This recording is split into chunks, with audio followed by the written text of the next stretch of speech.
관리원 3번 수업 시작하도록 하겠습니다. 네, 모두들 자리에 앉은 걸 보니 수업할 준비가 된 것 같아요. 자, 그러면 오늘의 수업을 다 같이 시작해 보도록 할게요. 먼저 다 같이 학습 목표를 읽어보도록 할게요. 하나, 둘. 네, 오늘의 학습 목표는 등식의 성질을 이해하고 개수가 정수인 1차 방정식을 풀 수 있다. 네, 맞아요. 오늘은 우리는 1차 방정식을 배우도록 할 거예요.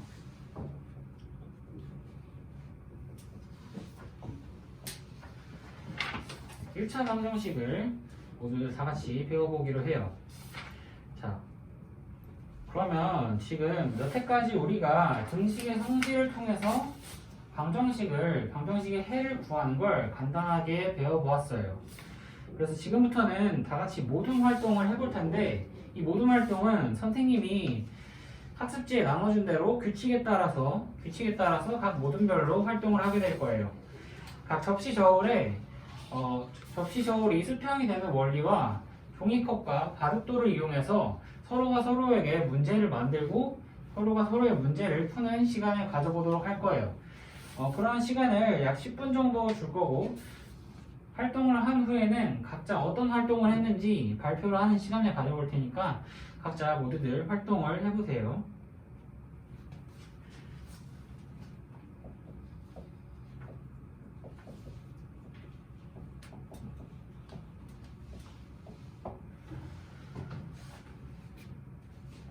네, 모둠 활동 다들 잘 해보았나요? 다들 문제를 만들어서 서로에게 내고 서로에게 풀었을 텐데 한번 풀어보면서 다들 어땠어요? 우리 철수가 말해볼까요? 친구가 바둑돌하고 컵을 너무 많이 둬가지고 문제를 풀기 너무 어려웠다고 그러네요. 친구한테 문제를 낼 때는 적절하게 내는 것도 적절하게 내야 친구가 그래도 좀 풀만하겠죠? 자, 그러면은 이제부터 각 모둠이 어떻게 문제를 내고 어떻게 풀었는지에 대해서 발표하는 시간을 가져보도록 할 거예요. 자, 그러면 어느 모둠부터 먼저 발표를 해보도록 할까요? 그래, 우리 영희가 있는 3모둠부터 발표를 해보도록 합시다. 어떤 활동을 했는지 발표해 주겠어요? 우리 영희는 활동에서 종이컵 3개, 그 다음에 바둑돌 2개와 나머지 다른 편에는 종이컵 1개, 그리고 바둑돌 6개를 두었다고 했네요. 자, 그림으로 표현해보면 종이컵 3개, 바둑돌 2개, 그리고 카드가 이렇게 있고 다시 종이컵 하나와 바둑돌 6개, 이런 문제를 친구한테 냈다고 했어요. 자, 그러면은 지금 영희의 발표를 마저 들어보도록 할게요. 철수야, 그렇게 영희가 발표하는데 갑자기 끼어들면은 영희가 발표하는데 당황할 수 있겠지? 남이 발표하는 데는 남의 발표를 경청하고 그 다음에 충분히 다 들은 다음에 손을 들고 너가 하고 싶은 말이 있으면 하도록 하자. 자, 그러면 영희가 마저 발표를 하도록 할게요. 네, 영희는 여기에서 문제를 어떻게 풀었는지에 대해서 방금 말을 해줬는데 다들 이해가 갔나요? 자, 영희는 여기에서 컵을 한 개씩 빼고 그 다음에 반으로 나눈 다음에 다시 바둑돌을 하나 뺐대요. 자, 이렇게 말로만 하면은 어떻게 했는지 잘 모를 테니까 우리 문제를 직접 푼 성환이가 직접 나와서 설명을 해주도록 할게요. 네, 성환이가 설명을 간단하게 해주고 들어가는데 선생님이 마저 그림을 그리면서 설명을 해주도록 할게요. 성환이는 여기서 먼저 바둑돌을 뺐다고 했어요. 컵을 뺐다고 했어요. 미안해요. 컵을 하나 뺐으니까 양쪽에 컵이 여긴 2개가 있겠고 그 다음에 여기는 컵이 없겠죠. 자, 그러면 여기서 여기로 넘어오는데 컵이 하나가 빠졌어요. 자, 그러면 우리가 앞에서 등식의 성질을 4개씩이나 배웠는데 그 중에 어떤 거랑 연계되는지 혹시 발표해볼 친구가 있나요? 그래, 민규가 한번 발표를 해봅시다. 민규가 자신있게 이거는 양변에서 같은 수를 뺐을 때 등식이 여전히 성립한다 라고 자신감있게 말해줬어요. 아주 좋아요.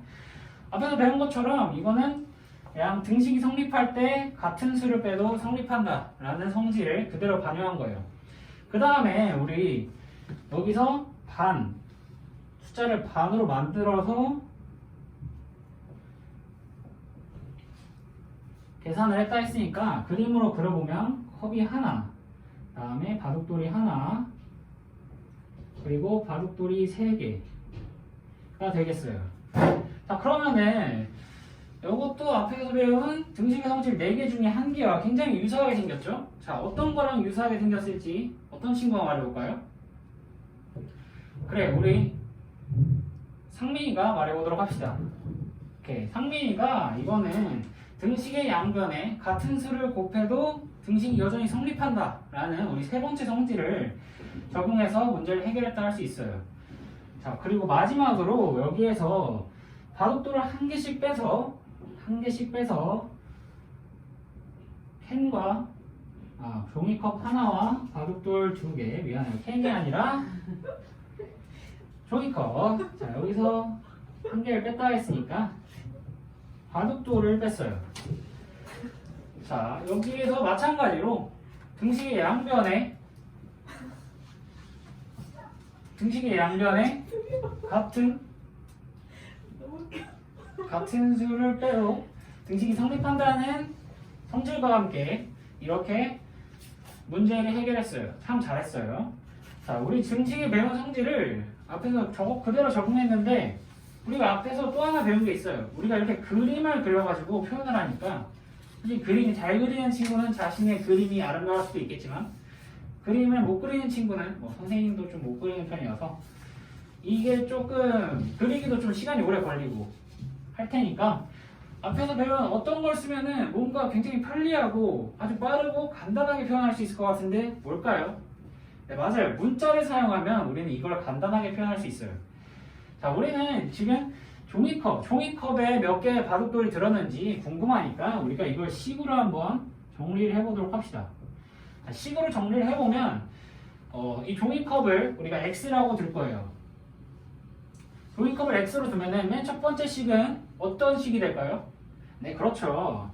3X 플러스 2가 X 플러스 6이 된다 라는 식이 될 거예요. 자, 그 다음에 여기에서 종이컵을 하나 뺐다는 건 X를 하나 뺐다는 거니까 그대로 2X 플러스 2가 6이 됐다. 여기서 X를 뺐다. 식에서 같은 양을 빼면 등식이 여전히 성립한다 라는 걸 볼 수 있죠. 자, 그 다음 여기서 2분의 1을 곱했어요. 자, 2분의 1을 곱했으니까 여기에서 2분의 1을 곱하면 x 플러스 1이 3이 되겠다. 마지막으로 여기에 종이컵과 바둑돌 하나 그리고 바둑돌 3개에서 바둑돌 하나씩 빼서 x가 2다. 여기로 넘어올 때는 빼기 1이란 걸 했겠죠. 자, 이것처럼 등식의 양변에 대해서 같은 수를 빼고 같은 수를 곱해도 여전히 성립한다는 걸 볼 수 있어요. 이 뺄 때는 x를 빼도 되고 우리 숫자를 빼도 된다는 거 여기서 볼 수 있죠. 자, 아주 잘했고, 자, 그러면 이거로부터 우리가 1차 방정식을 배웠어요. 자, 1차 방정식은 우리가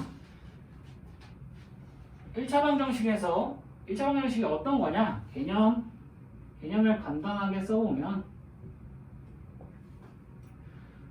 식을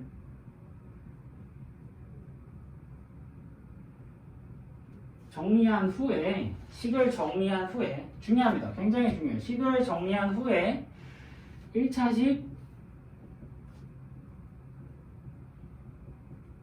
이퀄 0의 형태.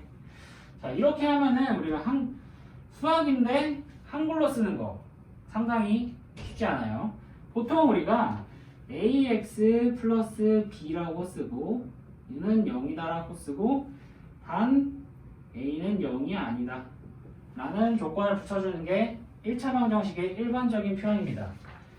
자, 그러면은 선생님이 문제를 하나 준비했어요. 자, 학습지에 문제를 다 같이 보도록 합시다. 문제는 4x제곱 플러스 2 이퀄 3x 플러스 11 플러스 4x 제곱이 1차 방정식이 맞는가 아니면 아닌가를 묻고 있어요. 자, 여기서 문제. 자, 문제가 뭐라고요? 그렇죠. 4x제곱 플러스 2가 3x 플러스 11 미안해요. 플러스 4x 제곱. 이런 문제가 지금 학습지에 나와 있는데 이게 1차 방정식인가? 라고 묻고 있어요. 자, 그러면은 각자 모든 별로 이게 1차 방정식이 맞는가? 한번 각자 토의를 해보고 문제 해결해 보는 시간을 가져보도록 합시다.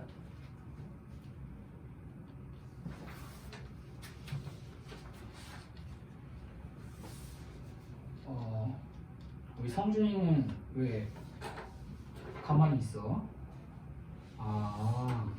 문제가 너무 어려워서 못하겠다고? 그러면 우리 앞에 2항도 배웠는데 한번 2항을 해서 동료항끼리 정리하는 것부터 먼저 해볼까? 어려우면은 모든 수를 좌변으로 2항 해보는 것부터 하고 그 다음에 동료항끼리 묶어서 정리해보는 걸 한번 해보도록 하자. 우리 성준이가 어려워하는 것 같으니까 우리 옆에 민규가 성준이 좀 도와줘서 성준이가 어려워하는 부분을 잘 풀 수 있도록 도와주세요. 네, 고마워요.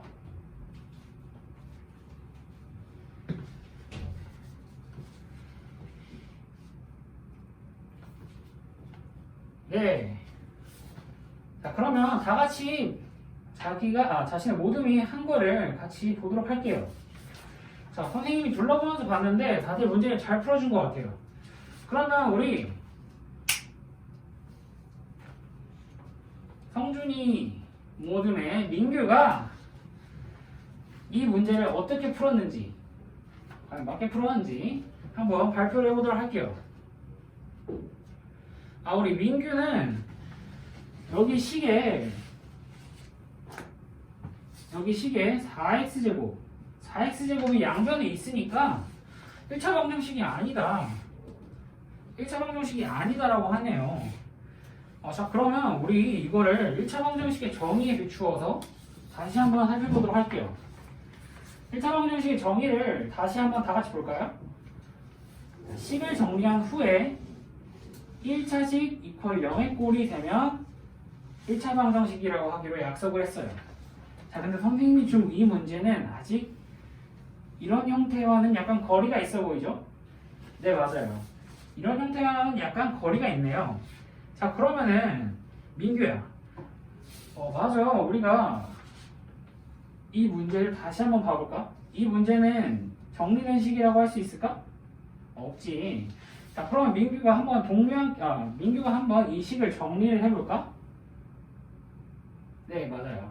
민규가 이 식을 정리해서 모든 항을 다 좌변으로 몰았어요.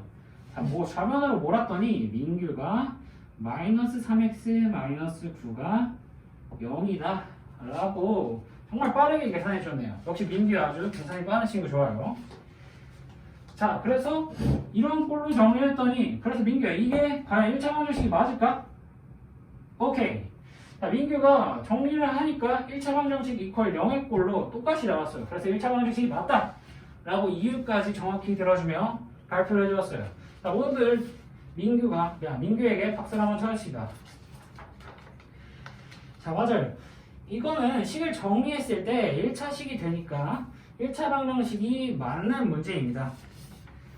자, 그러면 오늘 배운 내용을 간단하게 정리해 보도록 할게요. 자, 우리가 등식의 성질을 이용해서 그림을 식으로도 표현해 보았고, 다음에 1차 방정식도 배웠고, 1차 방정식이 어떤 식이 1차 방정식인가도 한번 배워보았어요. 다 이때 1차 방정식에 대해서 1차 방정식은 식을 꼭 정리한 후에 1차식이 있을 때만 1차식 이퀄 0으로 표현될 때만 우리가 1차 방정식이다 라고 할 거예요. 라고 하기로 약속을 했습니다. 자, 그래서 여기 A는 0이 아니다 라는 조건이 굉장히 중요하기 때문에 항상 주의를 기울여야 돼요. 그래서 양변에 2차식 또는 뭐 다른 식이 있다고 해서 이게 1차 방정식이 아니지 않을 수 있고, 그 다음에 양쪽에 1차식이 있음에도 불구하고 1차 방정식이 아닐 수도 있으니까 다들 유의하도록 해요. 자, 오늘 수업을 여기까지 해봤는데 다들 오늘 수업 내용에 대해서 질문이나 혹시 궁금한 점 있나요? 네, 오늘 모두들 수업 다 잘 들어주셔서 고맙고 다음 시간에 만나도록 할게요. 고생했어요. 이상입니다.